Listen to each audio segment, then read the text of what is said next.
You know what nobody wants to say? The Supreme Court is about to hand the White House a loss on birthright citizenship, and I think conservatives should welcome it. Welcome to the Rush Limbaugh Show. I'm Rush Limbaugh. And I'm Reagan. We've got a packed hour, and Rush, that opening is going to need some explanation. It will get explained. Here's the thing. Trump signed Executive Order 14160 on day one, January 20th, 2025. Courts blocked it immediately, every single one. And now we're waiting on the Supreme Court's ruling in Trump versus Barbara, argued April 1st. SCOTUS blog says the court appears likely to side against the administration. Right, and we'll walk through exactly why. The domicile argument, what Gorsuch and Kavanaugh said from the bench, and why the legal foundation was always thin. Very thin. Tissue paper thin. But here's where it gets interesting. Yeah. A loss might actually clear the runway for something durable. H.R. 569 and S. 304 are sitting in Congress right now, the Birthright Citizenship Act of 2025. The bills exist. The question is whether Republicans have the will to actually move them. That's a different conversation. See, that right there is why she's here. I say opportunity, she says prove it. I say show your work. We've also got the political theater. Democrats gearing up for a victory lap and why that celebration might walk straight into a trap. And we'll close with what the conservative roadmap actually looks like after this ruling lands. A lot of ground to cover. Let's get into the first segment. Supreme Court preview right now.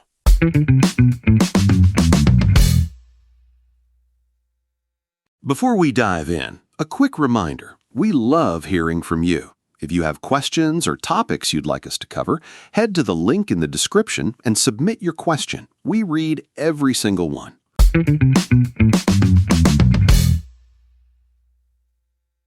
So here's what's going on right now, and I want you to pay attention. The Supreme Court is about to drop what could be the most consequential citizenship ruling in over a century. Most people think they understand it. Most people are wrong. And the case is called Trump versus Barbara. Worth knowing that name. Day one of his second term, Trump signed Executive Order 14160. The whole premise, children born here to parents with no lawful status or just temporary status are not citizens. Full stop. Every federal court that touched this blocked it uniformly. One judge called it a likely contradiction of a century-old untouched precedent. Every single court. Right. Now, here's the historical anchor. The 14th Amendment, ratified in 1868, says anyone born on U.S. soil and subject to its jurisdiction is a citizen. In 1898, Wong Kim Ark, the Supreme Court applied that to a man born here to Chinese parents who couldn't even naturalize under the Chinese Exclusion Act. That is the precedent. 128 years, untouched. And yet, April 1st, oral arguments. Trump shows up in person. According to CNBC, Wow. First sitting president to attend Supreme Court arguments. And after he leaves, he posts on Truth Social calling America, and I quote, stupid for birthright citizenship. Subtle. Very diplomatic. Now, SCOTUS blog's Amy Howe covered this in real time, and her read coming out of argument was the court appeared likely to side against the administration. Kavanaugh, Gorsuch, Barrett, Kagan, all surfacing skepticism. The government's core argument basically tries to read a word into the 14th Amendment that isn't there. That's where the justices started pressing hard. You know what nobody wants to say. The legal theory here was weak from the start, and the question isn't just whether Trump loses, it's what happens after. And that is the more interesting argument. So here's what I want to dig into next. If the administration knew the text wasn't on their side, what exactly were they arguing?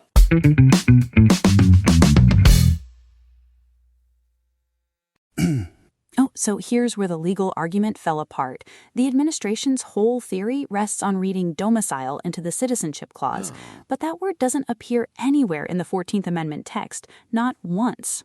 Which is a problem. A big one, and Gorsuch landed the sharpest shot on this. According to SCOTUS blog's oral argument highlights, he told Solicitor General Sauer that in none of the ratification debates do parents get discussed at all. His exact words, "The focus of the clause is on the child, not on the parents. The absence is striking." So you're building your whole constitutional theory around a word that isn't in the Constitution, about parents aren't mentioned in the debates. That's a lot of weight on nothing.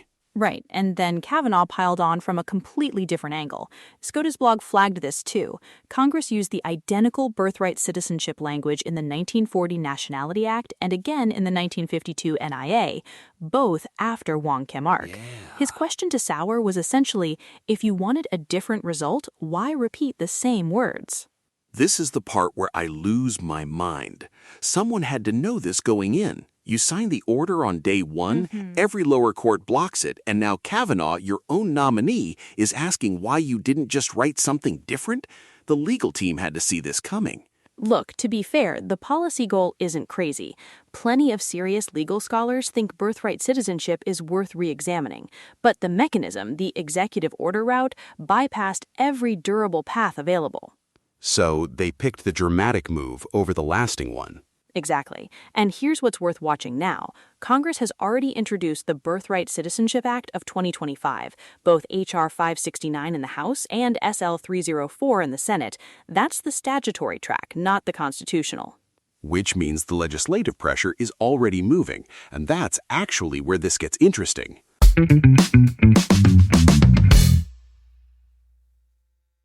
So here's the thing.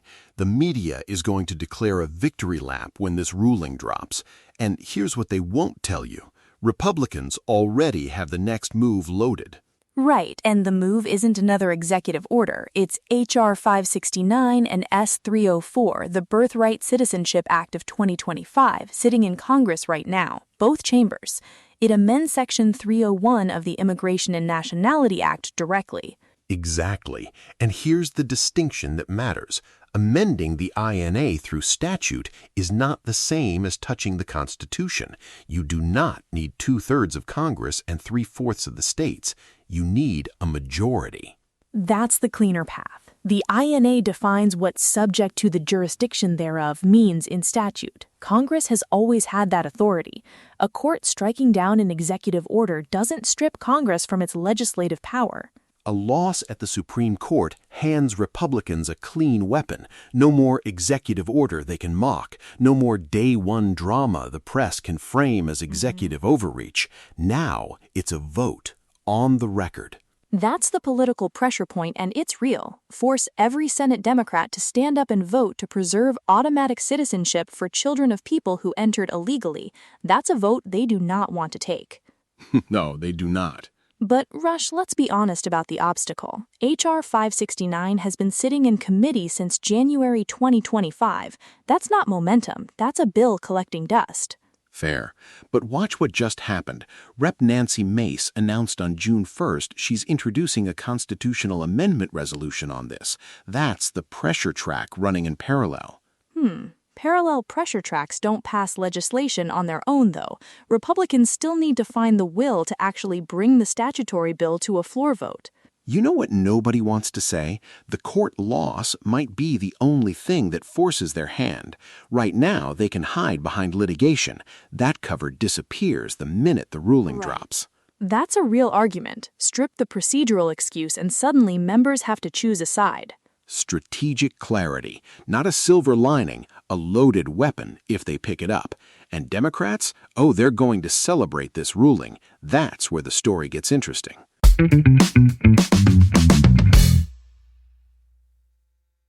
So, Democrats are already drafting the victory tweet. You can feel it. The moment SCOTUS strikes down that executive order, today is a win for the Constitution, a win for families, a win for the America we believe in. Picture the whole production. Full podium, American flag backdrop, probably a choir. Exactly. And look, enjoy it. But here's what they're not saying out loud. The second that celebration ends, Republicans introduce a clean floor vote on the Birthright Citizenship Act of 2025, statutory fix, and now every Senate Democrat is on the record. Right, because SCOTUS striking down the executive order doesn't settle the policy debate. It just closes one door. It closes the messy door and opens the clean one. Now you have to vote, not on Trump's executive order, on whether children born here to people who cross the border illegally should be citizens. Vote yes or no. Put your name on it. That's a very different vote than defending the 14th Amendment from executive overreach. The framing flips completely. The framing flips completely. That's exactly right. And before anyone thinks this term was a total wash for the White House, SCOTUS blog reported that in late May, the court actually sided with the Trump administration on immigration judges' speech restrictions, reversed the Fourth Court. So this court is not reflexively anti-Trump on immigration. No, it's case by case. The immigration judge's ruling flew under the radar because Birthright is the headline, but it matters. Right. The White House won something real there. Which is why the celebration optics are only half the story. The INA angle is what the coverage will completely miss. And that's actually where things get genuinely complicated, because if the court rules on statutory grounds rather than constitutional grounds, Congress could theoretically amend the Immigration and Nationality Act without touching the 14th Amendment. Much lower bar than a constitutional amendment. Much lower, which opens a whole different set of questions about what comes next.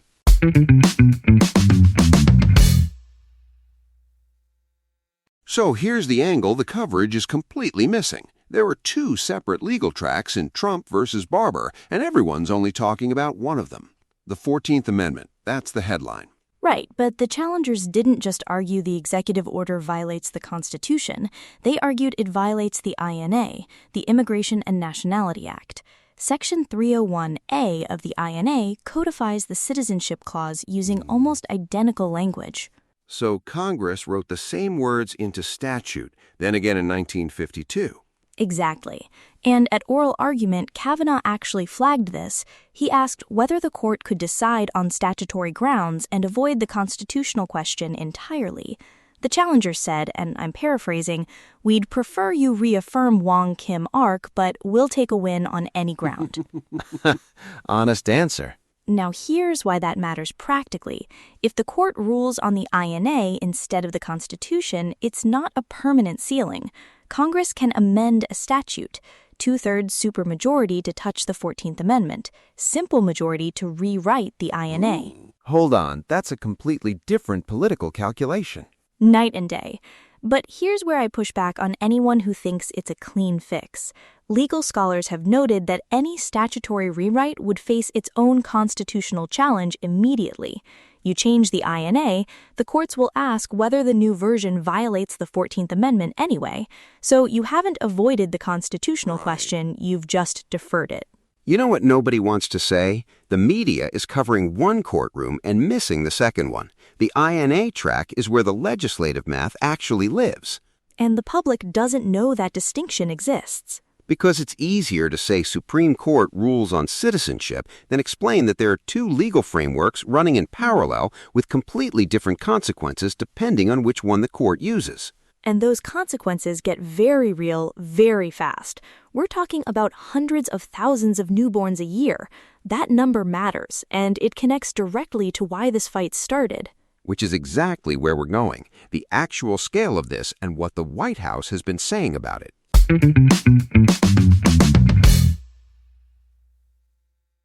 So here's the real-world number behind all of this legal argument.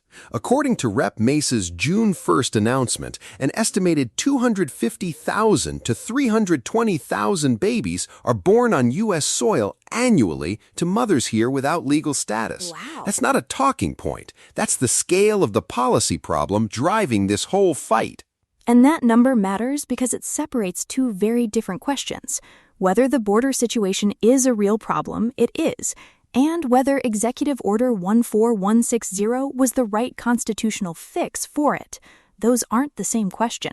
The White House has been consistent on this. The order was always framed as border security strategy, not just a legal argument about constitutional text. The frustration underneath it is completely legitimate. I don't dispute the frustration. The White House data is real too. Negative net migration in 2025 for the first time in half a century. Over 2.5 million people who've left, whether deported or self-deported. Those are measurable wins. So the border enforcement record is solid. Nobody's taking that away. Right, but here's where I push back. You can't use those enforcement wins to paper over the fact that the executive order was constitutionally shaky from day one. Border security policy and citizenship policy are different legal and moral questions. Conflating them is intellectually sloppy. Fair. The administration had a legitimate grievance and chose a dramatic vehicle that the courts blocked at every single level. 8 times, basically. 8 times. And here's the thing that actually gets me. The frustration didn't require a legally fragile executive order. The numbers May cited, 250,000 to 320,000 babies annually, those are exactly the figures that make a statutory argument to Congress. You bring that number to the floor and you force a vote. That's the stronger play. You use the scale of the problem to build the case for legislation, not an executive order that the courts were always going to block. The grievance is real. The vehicle just has to match the remedy. And Congress is that vehicle. That's the conversation coming up next.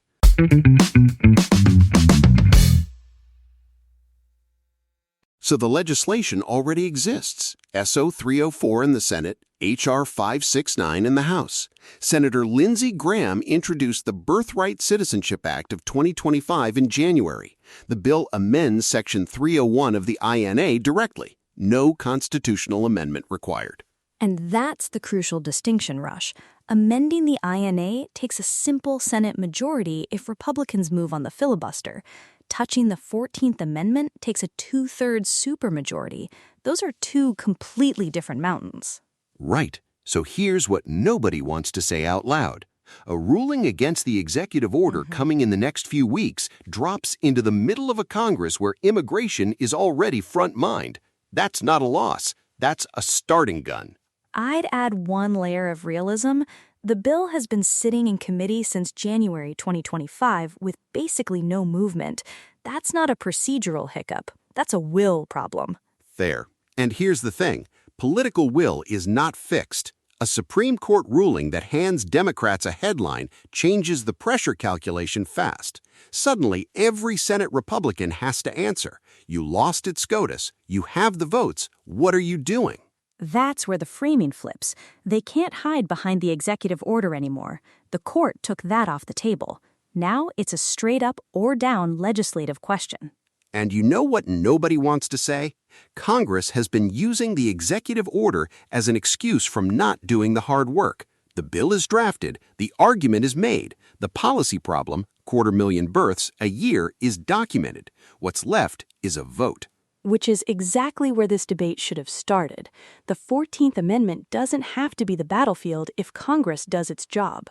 Stop treating the Supreme Court like the finish line. Right. Congress is the field. The Birthright Citizenship Act is the play. Run it.